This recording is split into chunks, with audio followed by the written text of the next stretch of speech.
Here is an EOA Live Grande story. I'm Barbara Wright. I'm from Pendleton. I am a Democratic candidate for the House of Representatives from District 58. District 58 representative is currently Greg Barretto, but he elected not to file to run again. So when Greg decided not to run, I knew it was high time that someone from this area get into Salem who was a working individual who understood the problems of the working man and would unify the district and unify the state. I believe the state of Oregon runs from the Idaho border to the Pacific Ocean, not to the Cascade Mountains.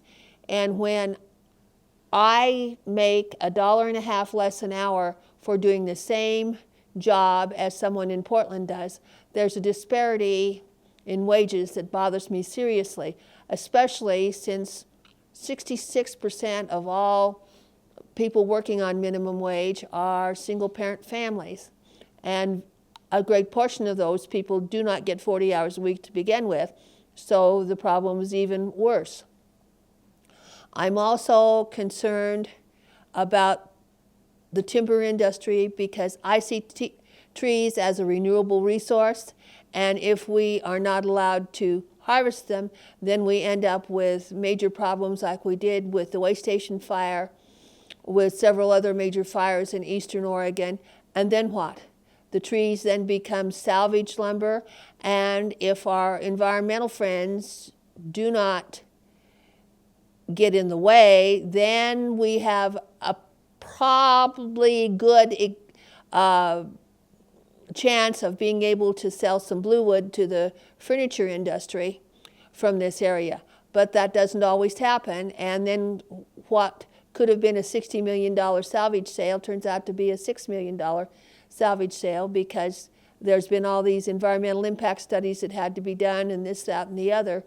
And what should have happened 2 years ago is scheduled to happen in 6 months.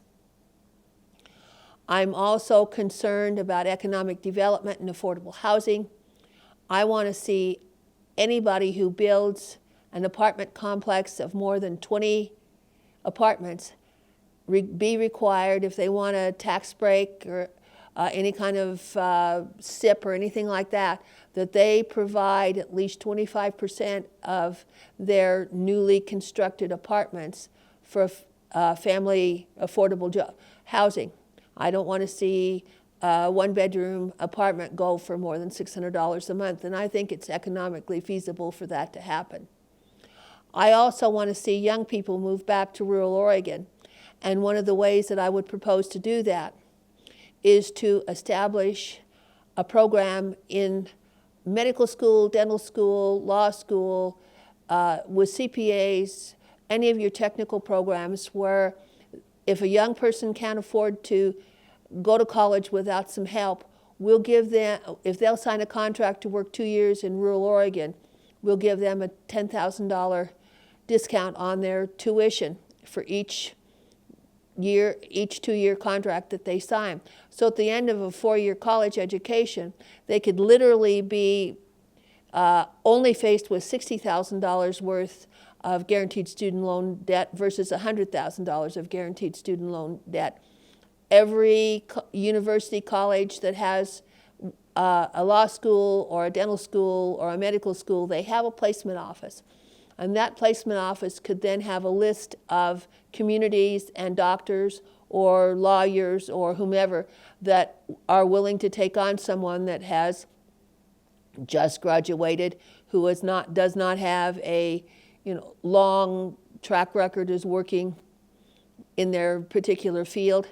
And at the end of the 8 years, I would hope that those young people would say, Pendleton, Grande, Baker, whatever is the place I want to stay, because those young people are the future of Oregon and Eastern Oregon, and we can't continue to thumb our nose at them, or we're going to be a community that's basically Eastern Oregon's where the seniors go to retire. And I don't think that that's what we want. I think we want young people coming back.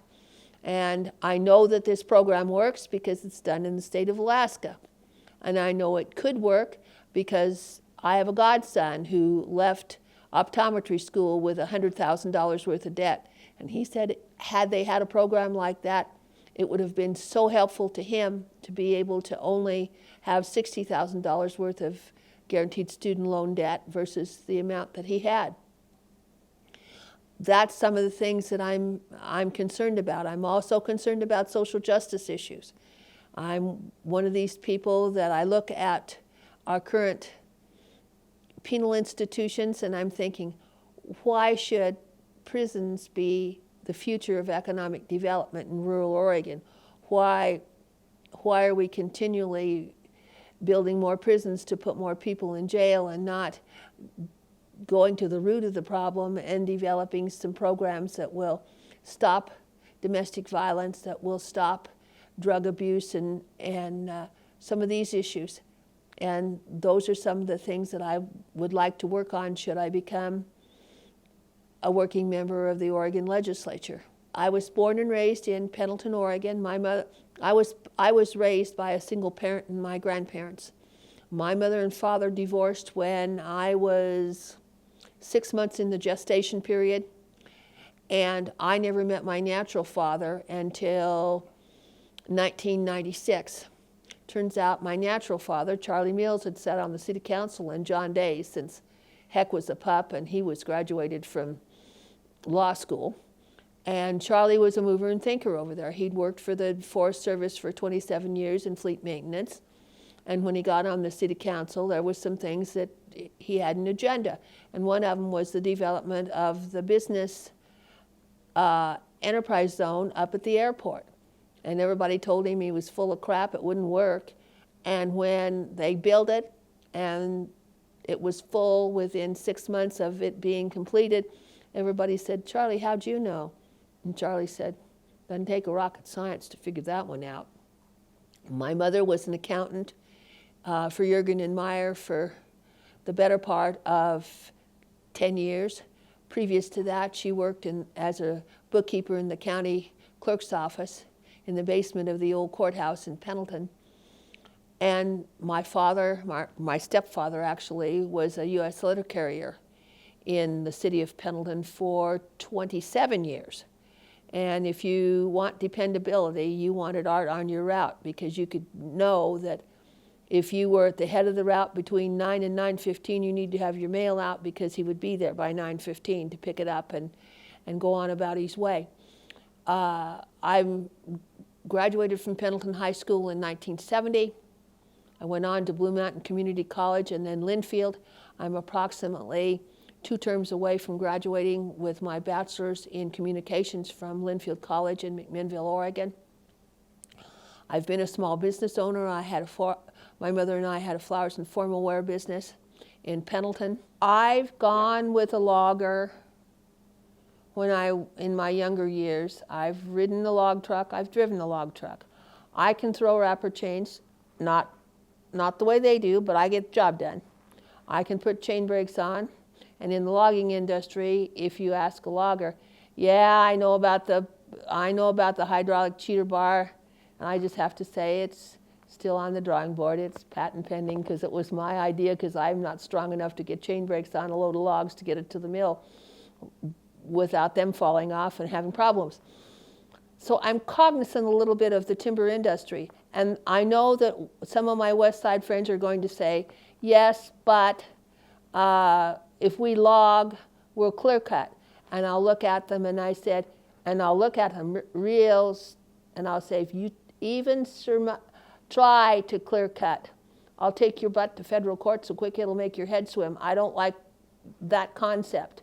I like the concept of selective harvest and reforestation, because not only does selective harvest ensure that we have logs going to the mill so we have mill workers that have a job, but that timber reforestation means that we can offer young people during the summer the opportunity to become a tree planter and plant seedling trees to replace the ones that we harvested, and be a win-win on both situations.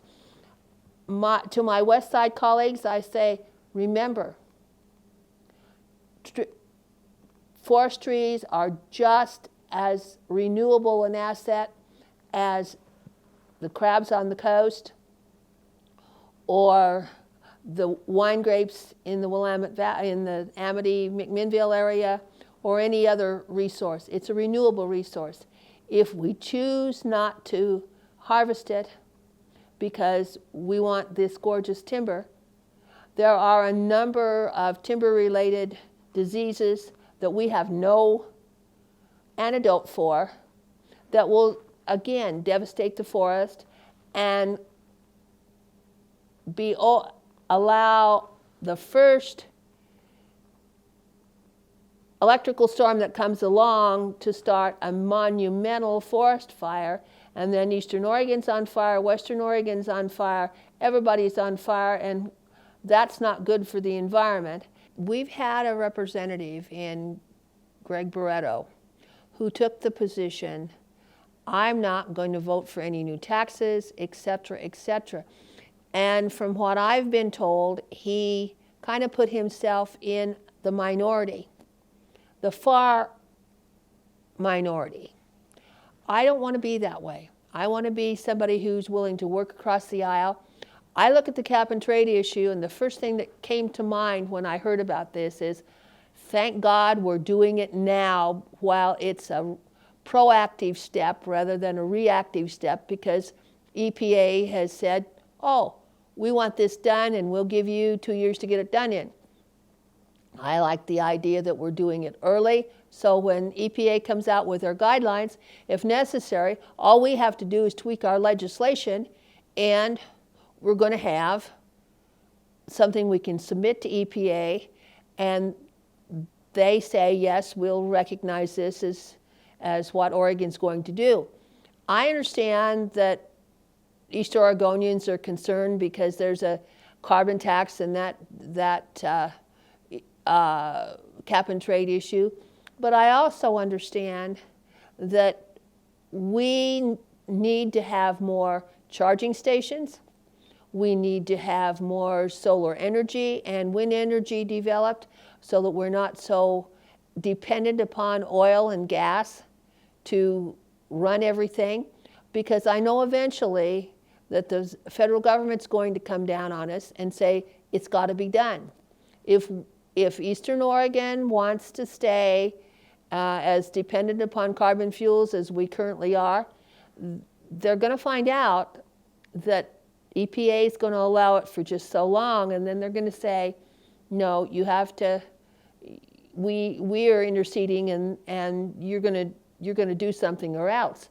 And when you say do something or else, if you don't, they will, and you're not going to like what they do. So it behooves us to sit down and work together to come up with a solution that will benefit both sides of the Cascade Mountains. And if it means that Portland or Willamette Valley has to make a few concessions for us, so be it. We also have to make a few concessions for them.